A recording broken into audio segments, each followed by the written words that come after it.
سمسم هتحكي لكم النهاردة حكاية عن الذكاء والغباء، اسمها كتكوت الرسام. كان يا مكان كان فيه ثعلب بس غبي، خرج من بيته جعان بيدور على حاجة ياكلها. فضل يمشي في المزرعة يدور هنا وهناك، ملقاش حاجة ياكلها.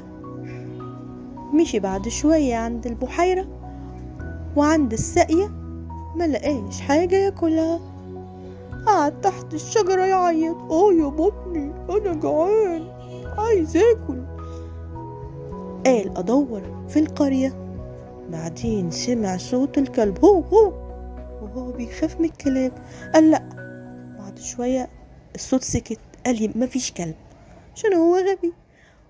قرب شوية يدور على حاجة ياكلها، لقى كتكوت صغنن مسكين. قال الله، أنا هاكل الكتكوت ده. قال له صباح الخير يا كتكوت، مامتك جابت لك لعبة جميلة، تعال خدها معايا. الكتكوت مشي معاه وصدقه، وهو ما يعرفوش بس مشي معاه.